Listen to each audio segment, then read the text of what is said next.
If you're wondering what weapons could penetrate medieval armor, everything you'll find on the internet, and especially on YouTube, can be split into two camps. In one, you'll see breastplates pierced with anything that comes to hand, shot through with arrows, and generally shown to be far less effective than you'd expect. In the other, the armor holds strong against nearly every type of one- or two-handed weapon. Before we dig in, let's clarify a few points.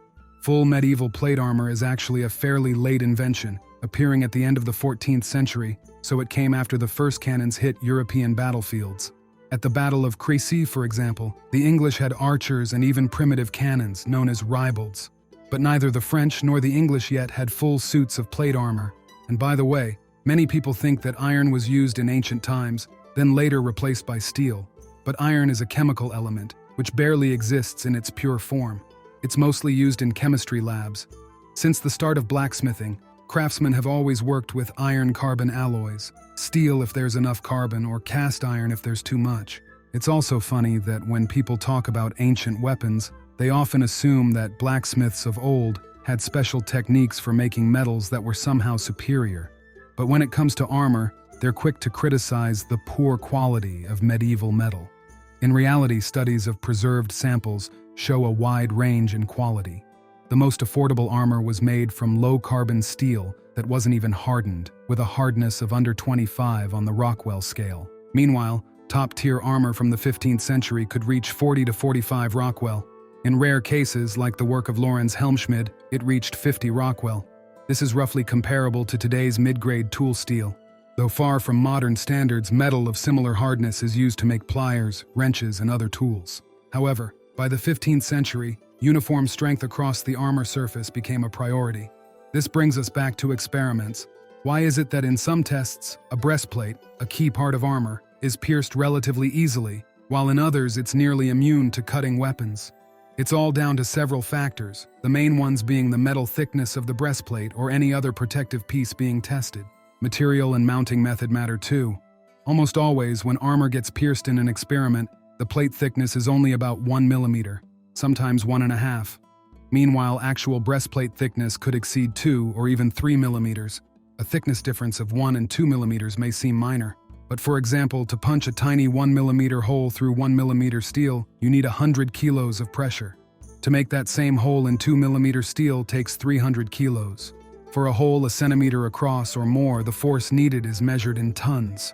We can only guess about the metal quality of the armor and weapons used in these tests. But there's an even bigger third factor. Sometimes the armor is tightly fixed in place during testing, which allows for maximum damage. But in real combat, it's a different story. When a knight gets hit, a good part of the impact is absorbed by the movement of the armor, the padding underneath, and the person's body. The larger the contact area between the weapon and armor surface, the less likely it is to penetrate. This made nearly all slashing and cutting weapons quite ineffective against armor. Even if a blade managed to cut into the armor at the point of contact, which was rare, further penetration would face increasing resistance as the contact area grew and energy dropped. Even though a sword or axe blade might be sharp, a fairly long section of the blade hits the armor in a swing, increasing the contact area. And keep in mind, when a well-sharpened blade hits something hard, it deforms. So, sharpening may reduce contact area, but it's not likely to boost penetration. In short, chopping sheet steel is no easy task. Good plate armor was excellent at deflecting any slashing or cutting blows from swords, sabers, or axes. Larger bladed weapons, like a heavy two-handed sword, were more likely to knock a knight down than to crumple or break through the armor. And keep in mind that a knight in full plate was usually on horseback, while heavy two-handed swords were infantry weapons. It's pretty hard to effectively swing a sword at someone when their vital organs are positioned higher than your shoulders. However, two armored knights meeting on foot was indeed possible. Contrary to popular belief, two-handed swords weren't swung around like baseball bats, nor were they meant to break armor. The real threat came from stabbing. This allowed all the force to focus on one point with a small area. Piercing armor was much more realistic than chopping it, but it wasn't easy. You'd need a long, pointed blade. And remember, armor isn't a fixed flat sheet of metal. It's made up of curved elements on a moving person. A rough comparison would be trying to stab a swinging steel bucket. Special stabbing swords with faceted blades called conchars were used to pierce Gothic and Maximilian armor. The estoc is a later version. In Germany, this weapon was called an armor piercer, but it was mostly a secondary weapon for cavalry. The real primary weapon was a cavalry lance or an infantry pike with a faceted tip, although the pike wasn't so much for piercing armor as for stopping cavalry and especially horses. But that's a detail. Cavalry charge speed was about 36 kilometers per hour, or 10 meters per second. If the opponent was charging at a similar speed, the impact was tremendous. The downside to using lances this way was that the shafts often, if not nearly always, broke on impact, and another weapon had to be used. Infantry also used spears with long, faceted tips called Alschpeis. You could find similar, faceted or round-tipped blades on such a great weapon as the halberd. The ultimate multi-tool, however, was the poleaxe, kind of like a medieval Swiss army knife. If a halberd is what you'd get if you crossed an axe with a spear, the poleaxe also shares some heritage with warhammers. It's essentially a chopping, smashing, and stabbing weapon all rolled into one. And there's an impressive variety of this weapon type. From halberd-like weapons to massive two-handed hammers with spikes, there was quite a range. But the most compact armor-piercing weapon was the horseman's pick. Essentially, it's a hammer with a beak, weighing around 3 pounds and with a handle about 2.5 feet long. The beak's tip allowed all the strike's force to be concentrated on a tiny point. However, as experiments show, punching through armor and actually injuring the person inside are two very different things. Under the armor, there was soft padding, and human skin has some elasticity.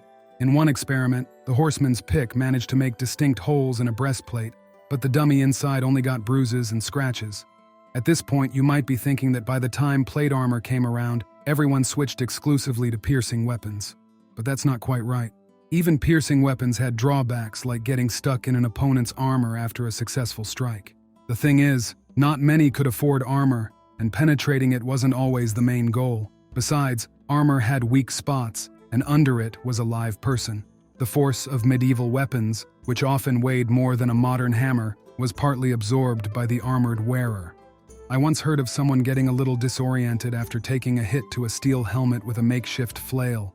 The flail head was nothing but a sack packed with newspapers. No matter how strong the armor, if you're knocked off your horse or get hit by an axe, mace, or any other metal object in the visor or knee, it's likely not pleasant.